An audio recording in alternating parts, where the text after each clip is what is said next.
Hari ini cuacanya cerah banget guys. Dingin-dingin gitu dan berangin kencang. Oke, sambil menunggu kelanjutan kasus Pitup di Bareskrim, mari yuk kita simak update Pitup terbaru edisi 26 Februari. Ada apa di update kali ini? Langsung saja kita simak. Check it out. Segmen pertama, seperti biasa kita bahas keluh kesah VTuber. Kok investasi bodong lainnya kayak Viral Blast, Binomo, Sunmode, Alkes, itu semua prosesnya di Bareskrim lebih cepat ya dibandingkan VTube.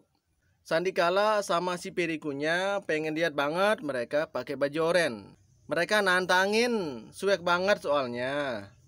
Selama ini sebagai bagian dari Pandawa 5, bukankah seorang Ustadz Midan Anis selalu memposisikan diri sebagai kepanjangan tangan manajemen? Chris Kopp dengan tegas menulis bahwa Pandawa 5 adalah kepanjangan tangan manajemen, meskipun dia menggunakan penanda yang bersifat clickbait. Itu setidak-tidaknya membentuk imaji bahwa Pandawa 5 menjadi corong utama dari tubuh manajemen VTube. Selain suka berbicara kasar, ternyata Ustadz Ponzi kita juga sulit menggunakan nalar dalam berkomentar. Sahabat VTuber sejati dari Sabang sampai Merauke, kalau memang sudah jodoh, yang jauh pasti Tuhan dekatkan, yang dekat pasti Tuhan pertemukan, yang ragu pasti Tuhan yakinkan, dan yang sulit pasti Tuhan mudahkan. Buat teman-teman di luar sana yang masih penasaran anggota tim 9, inilah dia anggota tim 9 yang dibentuk oleh manajemen VTube. Tim 1 Mbah Gimbal, tim 2 Mbah Gondo, tim 3 Mbah Surip, tim 4 Mbah Parjo, tim 5 Kang Eman, tim 6 Kang Anis, tim 7 Kang Mandala, tim 8 Kang Gus, dan yang terakhir tim 9 Oma Jayanti. Selamat ya buat Oma Jayanti karena menjadi satu-satunya tim Hawa di tim 9. Dan semoga juga para bebek dungu tidak salah dalam melangkah. Ikuti tuan Anda dan semoga tidak ditabrak kereta api lewat. Dulu bebek dungu nggak peduli soal underlying, yang penting nonton iklan dapat duit. Diingatkan sama haters nggak mempan. Udah banyak kejadian kan, sok keras, sok hebat, begitu scam nangis. Wilbert kejang-kejang nunggu giliran kayak Indra Kents, siap-siap dimiskinkan. Onnya itu bukan diukur dari momen bulan Ramadan, tetapi dari kesiapan para tim dan manajemen, termasuk menemukan formula marketing plan yang sesuai dengan arahan SWI. Kita tidak tahu bisa cepat bisa lambat, yang penting kita yakin dan optimis, kita dukung kerja tim 9. Materi selanjutnya yang akan kita bahas adalah tingkah pola Pandawa 4 di tengah ketidakjelasan kasus VTube. Selama beberapa hari saya mengikuti pergerakan dari Pandawa 4 yang masih tersisa.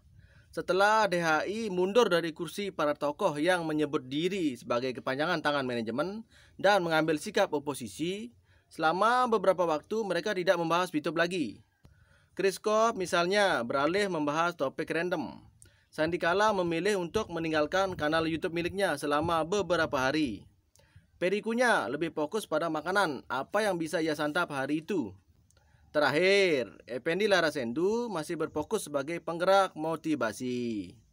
Yang menarik, geliat para Pandawa 4 semakin aktif beberapa hari belakangan. Sandikala dan Effendi aktif menyebarkan motivasi berbasis agama. Chris Kopp yang tidak membahas VTube masih menggunakan penanda kata VTube yang menyebut penonton kanal YouTube miliknya dengan kata VTuber untuk menarik minat penonton. Perikunya sangat berbeda, dia memilih untuk tidak mempublikasikan kontennya.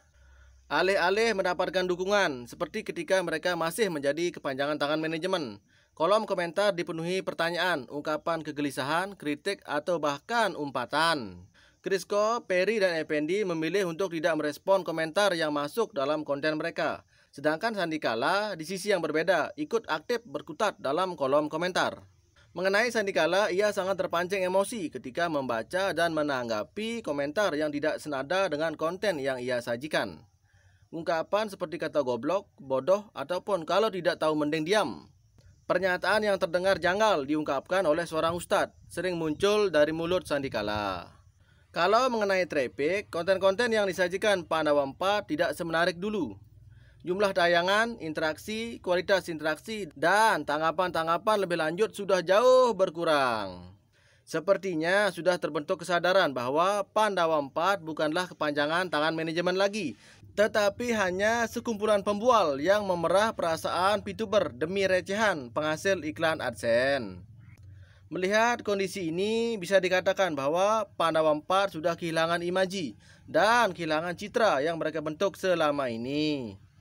Entah juga karena serangan bertubi-tubi dari DHI, konten mereka yang kurang intim dibandingkan dengan Gus Sigit, atau memang mereka yang hanya menyajikan motivasi dan gagal menampilkan manajemen dalam konten mereka. Pamor Pandawa 4 kini sudah mulai tergerus. Ini merupakan titik akhir dari perjalanan karir Pandawa 4 yang meskipun pendek, mampu menjadikan VTuber sebagai sapi perah bebek dungu. Kita tinggalkan Pandawa 4. Sekarang kita bahas pentingnya investasi. Yuk mulai berinvestasi. Berinvestasi itu penting untuk masa depan kita, menjadi makmur dan hidup sejahtera dan bahagia. Jadikanlah investasi sebagai budaya dalam kehidupan sehari-hari. Berdamailah dengan investasi yang sudah Anda putuskan. Sudah menjadi hukum alam, saat Anda dekat dengan minyak wangi, Anda akan ikut wangi. Ketika Anda dekati sampah, maka Anda pun akan tercium aroma yang tidak sedap. Banyak orang berpikir bahwa untuk membangun aset dibutuhkan kerja keras, punya usaha atau menjadi pengusaha yang sukses. Cara berpikir seperti ini tidaklah tepat. Walaupun kita bukan seorang pengusaha yang sukses, kita bisa mulai membangun aset. Walaupun kita hanya seorang pekerja dengan kemauan dan pengetahuan yang cukup, kita sudah bisa memiliki dan membangun aset mulai dari hal yang paling kecil sekalipun. Langkah-langkah membangun aset antara lain. Step 1, belajar. Belajar adalah syarat mutlak yang harus kamu lakukan agar kamu memiliki pengetahuan yang baik tentang aset. Pelajari tentang aset, investasi, dan seluk-beluk di dalamnya. Orang yang tidak mau belajar dan tanpa pengetahuan yang cukup, itu sama halnya hanya berspekulasi. Kita harus paham jenis aset yang kita beli dan bagaimana mengelola aset tersebut. Kita harus belajar potensi kerugian dan potensi keuntungan. Kenali jenis risiko dan bagaimana manajemen risikonya. Step 2 yaitu tentukan tujuan ekonomi produktif. Tentukan tujuan pencapaian ekonomi Anda di masa mendatang terkait dengan kepemilikan aset. Contohnya, Anda ingin membangun rumah kontrakan. Maka Anda harus punya bayangan bagaimana Anda bisa menambah penghasilan Anda dan berapa banyak aset yang harus Anda miliki dengan melihat potensi nilai aset Anda di masa depan. Step yang ketiga yaitu menabung aset. Sisihkanlah sebagian dari hasil kerja Anda atau hasil dari bisnis Anda. Lakukan secara konsisten dan terus-menerus. Step 4, tingkatkan kemampuan. Mulailah tingkatkan kemampuan Anda agar Anda bisa mendapatkan penghasilan. Step 5, menjadi investor atau holder. Jadilah investor atau holder untuk jangka panjang sesuai dengan target yang Anda impikan. Tentukanlah target jangka pendek dan jangka panjang dari investasi Anda. Kalau mau passive income, mending bangun rumah kontrakan, kos-kosan, ruko atau toko disewakan. Jadi penghasilannya jelas, profit dan keuntungannya juga jelas. Tema selanjutnya, motivasi VTuber. Hanya sebentar waktunya sebuah gelar dalam setiap pekerjaan, perjalanan, dan pengorbanan. Terbit fajar dari ufuk timur dan akhirnya akan tenggelam di ufuk barat. Hanya sebentar juga kita singgah di dunia ini, betul? Tangisan pertama disebut sukacita, seiring masa kehidupan mengubah kita. Dari tanpa noda dipenuhi lumuran dosa. Indahnya fata morgana sungguh menyilaukan mata, terlena terbuai akan kenikmatan sesaat, hingga lupa akan hadirnya akhirat. Nafas dan nikmati, sehat seolah-olah tiada arti karena hati kita mati terpesona dengan dunia. Tidak harus jadi hebat untuk memulai, tetapi harus mulai dulu untuk menjadi hebat. Penyesalan datang di akhir, kalau di awal namanya pendaftaran. Setuju? Jika kamu tidak mengejar apa yang kamu inginkan, kamu tidak akan pernah memilikinya. Jika kamu tidak bertanya, jawabannya selalu tidak. Jika kamu tidak melangkah maju, maka kamu selalu berada di tempat yang sama. Tema selanjutnya, jangan suka nyicil dan jangan suka ngutang. Mindset kita harus dirubah. Aku beli tunai aja, kalau uangnya belum ada ya bersabar. Ingat ya, Biar hidup bebas cicilan, kita harus rajin jualan dan rajin menawarkan. Kalau nggak jualan, uangnya dari mana? Ngepet. Ngepet kan haram. Juga kasihan babinya. Haha. So, nggak usah malu kalau jualan. Malu itu kalau banyak cicilan dan banyak tagihan. Beli HP aja nyicil. Adeh, weleh-weleh. Dunia saat ini serba kebalik. Punya utang, pede. Punya kartu kredit, pede. Punya KPR, pede. Jualan, malah nggak pede. Aneh toh. Padahal jualan itu mulia dan sunnah. Kok nggak pede ya? Nafkah keluarga akan terbantu saat kita aktif jualan. Ingat, kalau rajin jualan, insya Allah banyak masalah yang akan terurai dan selesai.